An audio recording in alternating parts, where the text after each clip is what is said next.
అందరికీ నమస్తే అండి. నల్లపురెడ్డి శ్రీచరణి రెడ్డి. బహుశా ఇంత క్లియర్గా చెప్తే అర్థం కాదేమో. శ్రీచరణి అంటే అర్థం అవుద్ది అందరికీ. Indian women cricketer, spinner. ఈ అమ్మాయి ప్రస్తుతం ఆంధ్రప్రదేశ్ ముఖ్యమంత్రి చంద్రబాబు నాయుడు గారి నివాసంలో ఉన్నారు. చంద్రబాబు గారిని అండ్ నారా లోకేష్ గారిని కలిశారు. ఈరోజు ఉదయం ఆమె గన్నవరం విమానాశ్రయానికి చేరుకున్నారు. ఆమెకు ఆంధ్ర క్రికెట్ అసోసియేషన్ అధ్యక్షుడు కార్యదర్శులు కేశినేని చిన్ని గారు అండ్ సానా సతీష్ గారితో సహా మంత్రులు అనిత గారు, సవిత గారు, సంధ్యారాణి గారు వీళ్ళందరూ వెళ్ళి ఘన స్వాగతం పలికి సీఎం గారి ఇంటికి తీసుకొని వెళ్ళారు.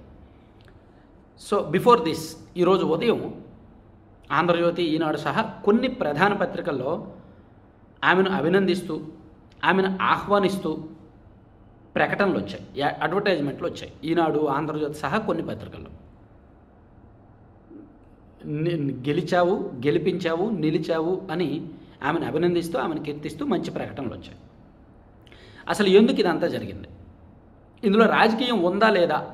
నిజానికి రాజకీయం లేదు. ఆంధ్రప్రదేశ్ రాష్ట్రానికి చెందిన బిడ్డ అంతర్జాతీయ వేదికల మీద అద్భుతమైన ప్రదర్శన చేసినప్పుడు ఆ రాష్ట్ర ప్రభుత్వం అభినందించడం సర్వసాధారణం. ఇందులో రాజకీయాన్ని వెతికే అవకాశం లేదు.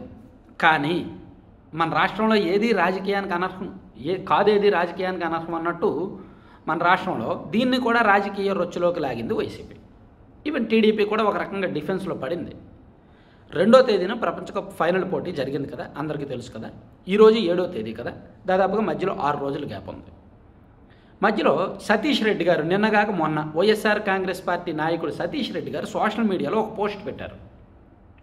ఉమెన్ క్రికెటర్స్ అందరినీ కూడా ఆయా రాష్ట్రాల్లో ప్రభుత్వాలు ఘనంగా సన్మానిస్తున్నాయి, వాళ్ళకి కానుకలు ఇస్తున్నారు, సత్కరిస్తున్నారు, ప్రభుత్వం తరపున ఉద్యోగాలు ఇస్తున్నారు.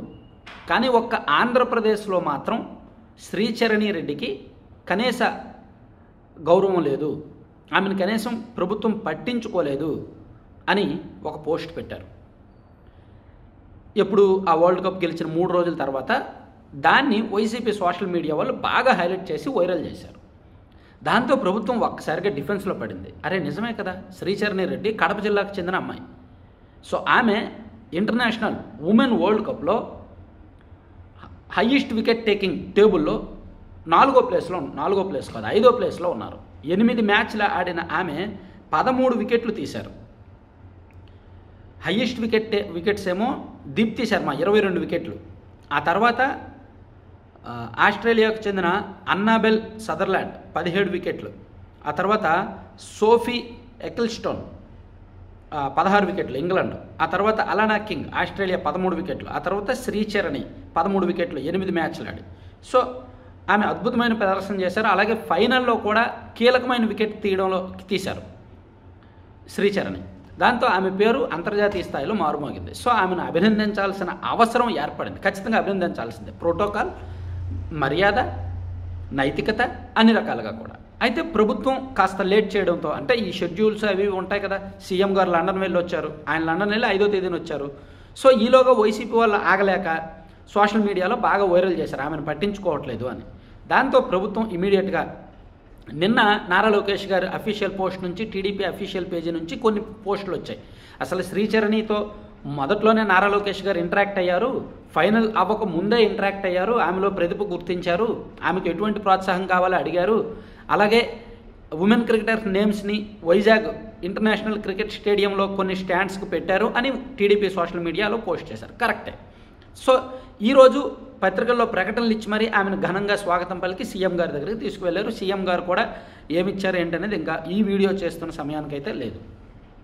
సో దీనిలో వైఎస్ఆర్ కాంగ్రెస్ పార్టీ అటాక్ మోడ్లోకి వెళ్ళింది. కానీ వాళ్ళు కూడా ప్రతిదీ రాజకీయం చేయకూడదు, అర్థం చేసుకోవాలి పరిస్థితుల్ని. సీఎం గారు లండన్లో ఉన్నారు కదా, ఆయన 1వ తేదీ అనుకుంటా లండన్ వెళ్ళారు, 2వ తేదీన లండన్ వెళ్ళారు ఫైనల్ జరుగుతున్న రోజు, 5వ తేదీ సాయంత్రానికి వచ్చారు. సో నిన్నటి నుంచే ఆయన ఫ్రీ అయ్యారు. ఈలోగానే వైసీపీ వాళ్ళు విపరీతమైన పోస్టులు, అభినందించలేదు, పట్టించుకోలేదు, అభినందించలేదు, పట్టించుకోలేదు. ఒకవేళ సీఎం లేనప్పుడు అభినందిస్తే సీఎం లేకుండా అభినందించారు అంటారు. ఇదేంటిది? ఇదో తలకైన. సరే, ఇక్కడ వీడియో ముగించే ముందు నాకు ఇంకో చిన్న డౌట్ ఉంది. ఈరోజు పత్రికల్లో యాడ్ వచ్చింది కదా, ఇందులో పవన్ కళ్యాణ్ గారు ఫోటో వేయలేదు ఎందుకంటారు? సాధారణంగా ఆంధ్ర క్రికెట్ అసోసియేషన్ తరపున అడ్వర్టైజ్మెంట్ ఇచ్చినప్పుడు సీఎం గారి ఫోటో వరకు వేయొచ్చు కదా. సీఎం గారి ఫోటో వేశారు, అక్కడ లోకేష్ గారి ఫోటో కూడా వేశారు. మరి లోకేష్ గారు ఫోటో వేసినప్పుడు పవన్ కళ్యాణ్ గారి ఫోటో వెయ్యాలి కదా, వెయ్యాలా వద్దా? ఒకవేళ లోకేష్ గారి ఫోటో వెయ్యకపోతే పవన్ కళ్యాణ్ గారి ఫోటో వేయకపోయినా పర్లా, కానీ లోకేష్ గారి ఫోటో వేశారు కాబట్టి పవన్ కళ్యాణ్ గారి ఫోటో వేయాల్సింది, వేస్తే బాగుండేది. మరి ఎందుకు వేయలేదు? ఇది కొంచెం జనసేన శ్రేణుల్ని అప్సెట్ చేసిందంట. దీని మీద చర్చ జరుగుతోంది. Thank you. చివరి వరకు చూసిన ప్రతి ఒక్కరికి ధన్యవాదాలు.